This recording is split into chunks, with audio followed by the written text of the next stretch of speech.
Hello everyone, welcome back to analytic science. तो आज मैं उपस्थित हूँ आप लोगों के बीच एनसीईआरटी के एक नए चैप्टर के साथ।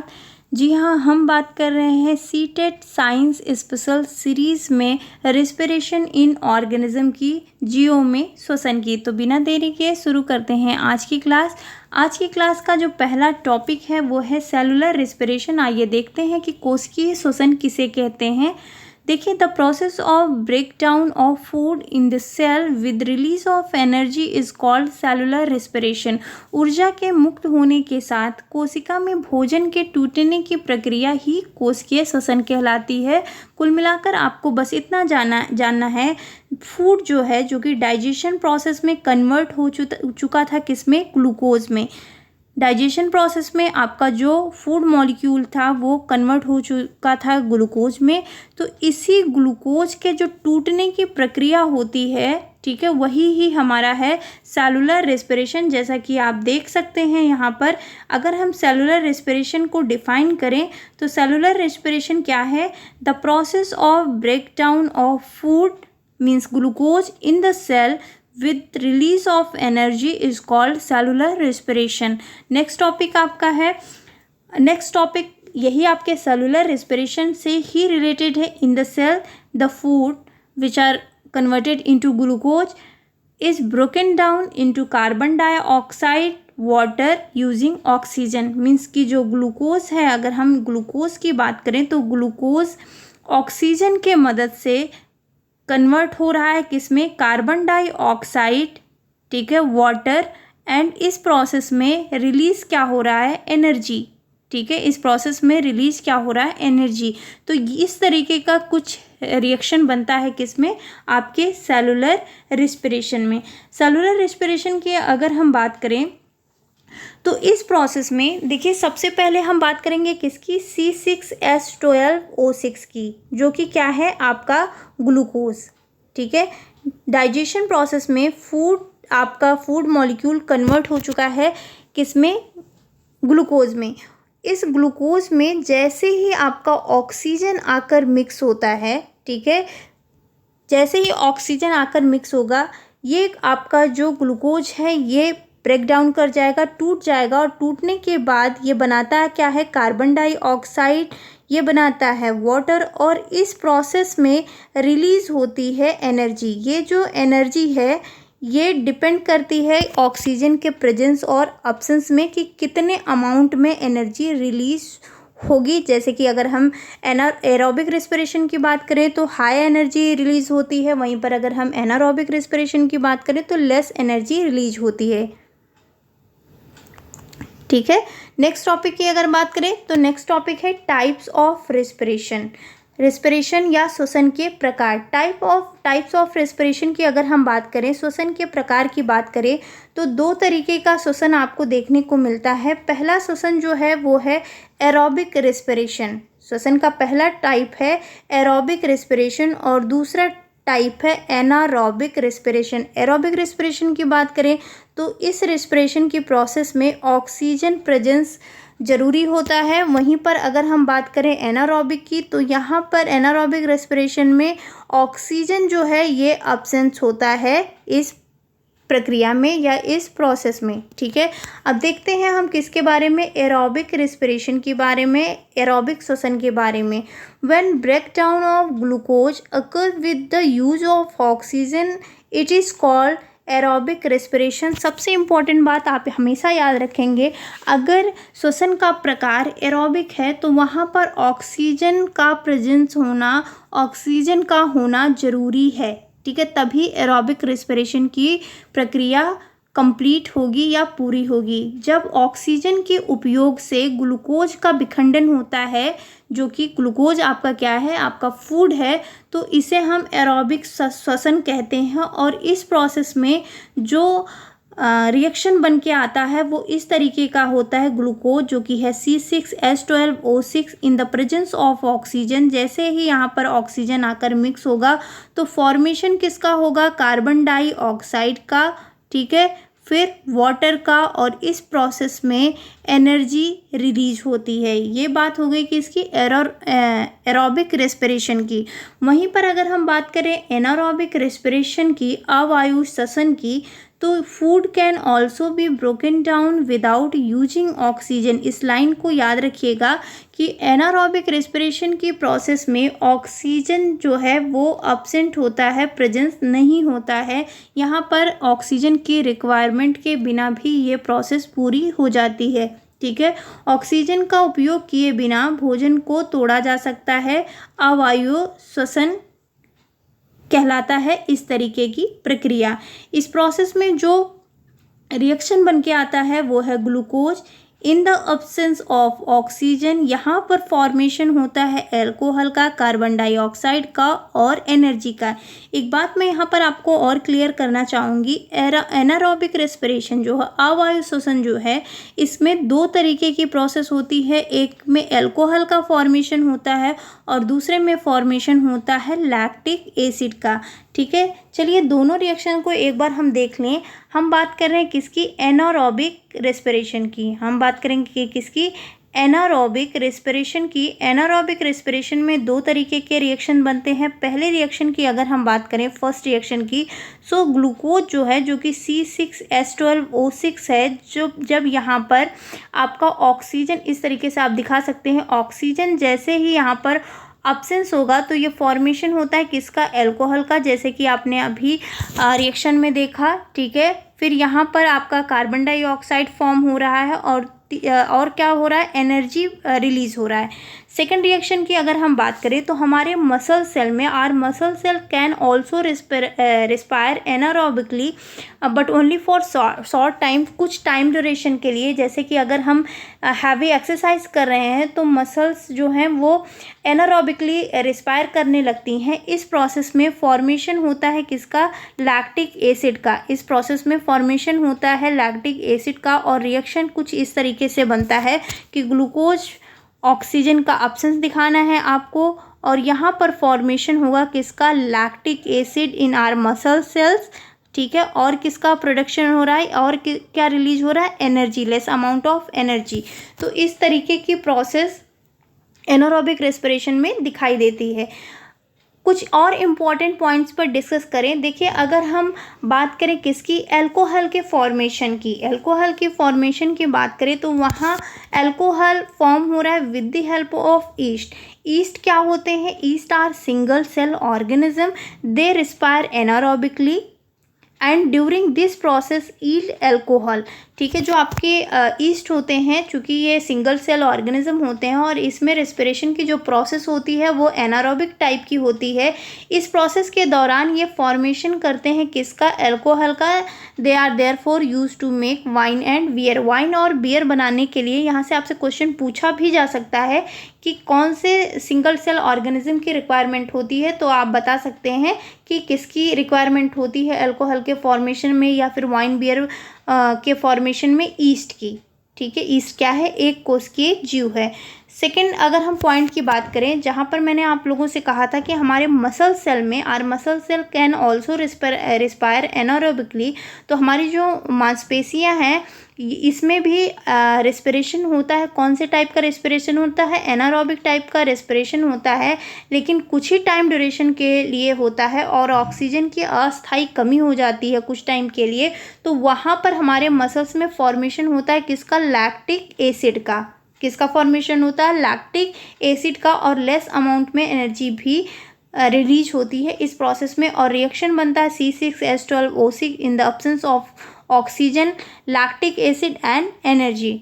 जैसा कि आप देख सकते हैं यहाँ भी मेंशन है, ड्यूरिंग एक्सरसाइज सम मसल्स में रिस्पायर एनारोबिकली, और जो रिएक्शन फॉर्म होता है वो कुछ इस तरीके का आप देख सकते हैं। नेक्स्ट टॉपिक की बात करें तो नेक्स्ट टॉपिक है आपका ब्रीदिंग रेट। जी हाँ, हम बात करेंगे श्वसन दर की या सांस लेने की गति की। देखिए, एक अगर हम नॉर्मल एडल्ट ह्यूमन बीइंग की बात करें तो on an average an adult human being at rest breathe in and out 15 to 80 times in a minute. एक जो वयस्क ह्यूमन बीइंग होता है, अगर हम उसके ब्रीदिंग रेट की बात करें तो 15 से 18 बार ये नॉर्मल, या आप कह सकते हैं एक एवरेज टाइम ड्यूरेशन है 1 मिनट में, ठीक है। और ये श्वसन दर या ब्रीदिंग रेट होता क्या है, एक व्यक्ति 1 मिनट में जितनी बार सांस लेता है, 1 मिनट में जितनी बार कोई व्यक्ति सांस ले रहा है, चाहे सांस अंदर आ रही है या बाहर जा रही, इन एंड आउट दोनों ही प्रोसेस की, उसे ही हम कहते हैं श्वसन दर या फिर सांस लेने की गति या फिर breathing rate. The number of times a person breathe in a minute is term as breathing rate, जैसा कि आप यहाँ भी देख सकते हैं।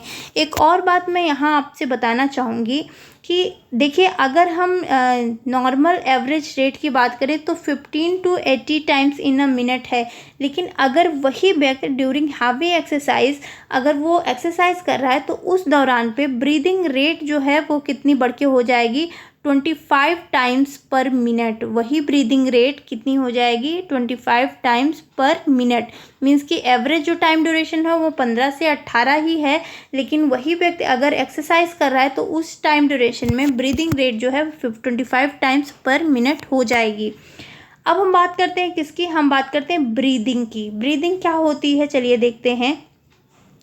अगर ब्रीदिंग की बात करें तो ब्रीदिंग की जो प्रोसेस होती है उसमें ऑक्सीजन को अंदर करना और कार्बन डाइऑक्साइड को बॉडी से बाहर छोड़ना, यही प्रोसेस होती है क्या, यही प्रोसेस होती है ब्रीदिंग, ठीक है। सांस लेने या ब्रीदिंग की अगर हम बात करें तो ब्रीदिंग क्या होता है, ऑक्सीजन से भरपूर जो हवा होती है उसे अंदर करना, ठीक है, with the help of respiratory organ, और कार्बन डाइऑक्साइड जो कि बॉडी के अंदर है उसे बाहर छोड़ने की जो प्रोसेस होती है, प्रक्रिया होती है, उसे ही हम क्या कहते हैं, उसे ही हम कहते हैं ब्रीदिंग। देखिए, ये जो सांस लेने की प्रोसेस होती है, जब सांस जो है ब्रीथ जब इन होती है, जब सांस अंदर की तरफ जाती है तो उसे टर्म दिया गया इनहेलेशन, ठीक है। इनहेल करना, सांस को ब्रीथ को इनहेल करना या इन करना, ये प्रोसेस कहलाती इनहेलेशन।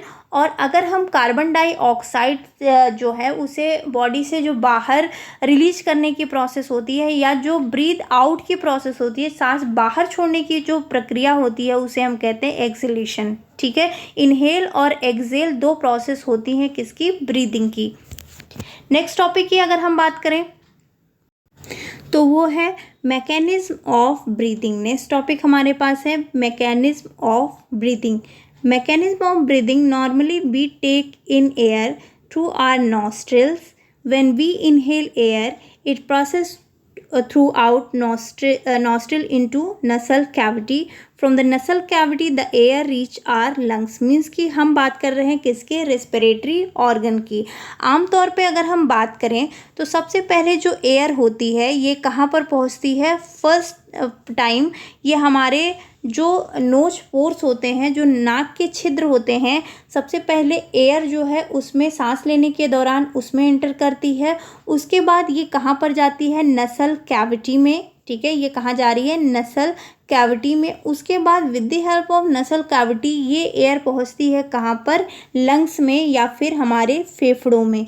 जैसे ही ये फेफड़ों में पहुँचती है वैसे ही लंग्स में जो जैसे ही ये एयर एंटर करती है वैसे ही हमारे जो लंग्स में हमारे जो बलून लाइक स्ट्रक्चर प्रेजेंट है, जिसे हम एल्वेली कहते हैं, वो स्वेल कर जाता है और हमारा रिब केज भी जो है वो ऊपर की तरफ मूव कर जाता है।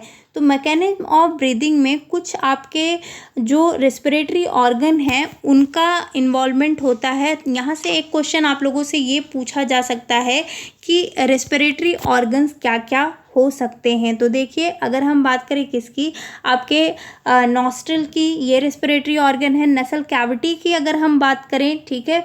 फिर हम बात करें किसके, विंड पाइप की अगर हम बात करें, ये भी आपके, जिसे हम ट्रैकिया भी बोलते हैं। फ्रिंक्स की अगर हम फ्रिंक्स की बात करें जिसे हम विंड पाइप कहते हैं। ट्रैकिया की अगर हम बात करें, ठीक है, ट्रैकिया भी आपके रेस्पिरेटरी ऑर्गन्स में आता है। फिर लंग्स हैं आपके पास, ये सारे ही रेस्पिरेटरी ऑर्गन हैं जो कि रेस्पिरेशन के प्रोसेस में मदद करते हैं, ठीक है।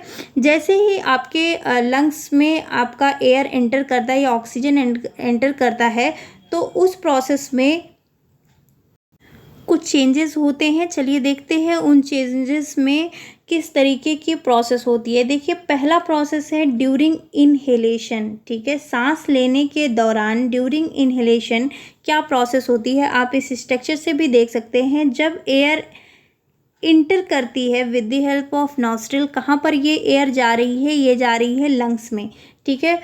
रिप्स मूव अप, ये जो पसलियाँ आप देख रहे हैं ये ऊपर की तरफ उठती हैं, ठीक है। And diaphragm moves down, diaphragm की अगर हम बात करें तो डायाफ्राम क्या हो रहा है, मूव्स डाउन हो रही है। सांस लेने के दौरान पसलियाँ नीचे की ओर खिसक जाती हैं। इस गति से हमारी छाती की जो कैविटी होती है उसमें जगह बढ़ जाती है और हवा फेफड़ों में चली जाती है, ठीक है, या फिर आप कह सकते हैं फेफड़े हवा से भर जाते हैं। The lungs get filled with air. Diaphragm कहाँ जा रहा है, नीचे की तरफ जा रहा है। तो क्वेश्चन आपसे पूछा जा सकता है कि ड्यूरिंग इनहेलेशन, सांस लेने के दौरान डायाफ्राम जो है वो मूव्स अप हो रहा है या डाउन हो रहा है, तो आपको बताना है डाउन हो रहा है। रिप्स क्या हो रहा है, आउट हो रहा है।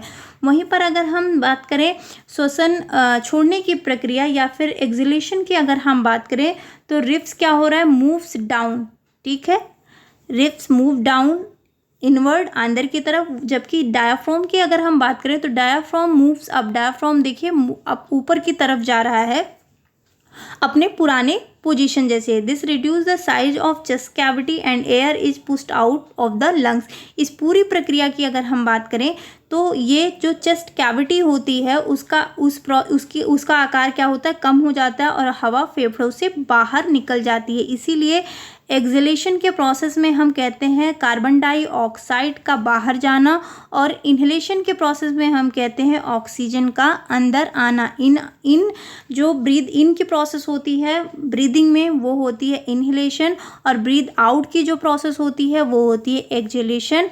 एक्सहेल करने के प्रोसेस की अगर हम बात करें तो इस प्रोसेस में डायाफ्राम्स जो है वो मूव बैक होता है, मतलब कि ऊपर की तरफ होता है। डायाफ्राम मूव्स अप होता है, ऊपर की तरफ उठता है। रिप्स जो है ये डाउन, रिप्स जो है ये मूव बैक मीन्स कि रिप्स मूव डाउन, नीचे की तरफ आएंगे, इनवर्ट पोजीशन पे आएंगे। वहीं पर अगर हम बात करें किसकी, इनहेल करने की, तो रिप्स मूव आउट, ऊपर की तरफ आप पसलियों को जाते हुए देख रहे हैं और डायाफ्राम जो है वो नीचे की तरफ आ रहा है। तो ये बात आप याद रखेंगे, एग्जामिनेशन पॉइंट ऑफ व्यू से बहुत ही ज़्यादा इम्पॉर्टेंट है। The percentage of oxygen and carbon dioxide in inhaled and exhaled air, ठीक है। इस पूरी प्रक्रिया के दौरान जो इनहेल्ड एयर है, जो हम इनहेल कर रहे हैं या सांस लेने के टाइम पर जो रेट है वो है इनहेल्ड एयर का 21% ऑक्सीजन लंग्स में क्या हो रही है, इंटर हो रही है और वहीं पर 16.4 ऑक्सीजन क्या हो रही है, एक्सहेल हो रही है लंग से बाहर की तरफ, ठीक है। और आप अगर हम कार्बन डाइऑक्साइड की बात करें तो जब इनहेल की प्रक्रिया होती है 0.04% कार्बन डाइऑक्साइड यहाँ पर आप देख सकते हैं और 4.4 कार्बन डाइऑक्साइड जो है वो एक्सहेल्ड एयर के फॉर्म में आप देख सकते हैं। ये जो आप यहाँ पर देख रहे हैं कि जो इफेक्ट दिख रहा है किसका, परसेंटेज जो दिख रहा है ऑक्सीजन और कार्बन डाइऑक्साइड का इनहेल और एक्सहेल एयर के फॉर्म में, तो ये आपका एनसीईआरटी का ही पूरा हम कह सकते हैं ये एनसीईआरटी का ही पूरा आपको ब्यौरा दिया हुआ है। इनहेल्ड एयर जो है 21% ऑक्सीजन है, एक्सहेल्ड जो एक्सहेल्ड एयर में जो ऑक्सीजन का परसेंटेज है वो 16.4% ऑक्सीजन है। वहीं पर इनहेल प्रोसेस में 0.04 कार्बन डाइऑक्साइड दिख रहा है और एक्सहेल प्रोसेस में 0.4% कार्बन डाइऑक्साइड आपको देखने को मिल सकता है। इसके अलावा अगर हम बात करें कुछ अदर ऑर्गेनिज्म में, ब्रीदिंग इन अदर ऑर्गेनिज्म की बात करें या अदर एनिमल्स की बात करें तो वो भी आप देख सकते हैं कि अन्य जानवरों में जो ब्रीदिंग की प्रोसेस होती है वो किस रेस्पिरेटरी ऑर्गन के थ्रू होती है, ये भी जानना आप लोगों के लिए बहुत ही ज़रूरी है। देखिए कॉकरोच की अगर हम बात करें तो कॉकरोच या कुछ इंसेक्ट्स की ही अगर हम बात करें, जैसे cockroach insect have a air tube जिसे हम ट्रैकिया कहते हैं, उसके मदद से क्या होता है कि जो गैसेस होते हैं वो एक्सचेंज होते हैं। Insect have a network of air tubes, insect have a network of air tube, not tubes, ये ट्यूब है, tubes for gases exchange, for gases exchange. तो जो भी इंसेक्ट हैं, लाइक कॉकरोच की बात करें या अदर किसी इंसेक्ट्स की बात करें, तो उनमें एक इनके पास एक पूरा ट्यूब होता है जिसे हम क्या कहते हैं, ट्रैकिया कहते हैं। तो ट्रैकिया की मदद से कॉकरोच में गैसेस एक्सचेंज होते हैं। वहीं पर अगर हम अर्थ वॉर्म की बात करें, so with the help of skin, जो इनकी स्किन होती है उसकी मदद से ये रिस्पिरेशन करते हैं, या आप कह सकते हैं गैसेस को एक्सचेंज करते हैं। वहीं पर अगर हम बात करें फिश की, तो with the help of gills इनमें रेस्पिरेशन की प्रोसेस पूरी होती है।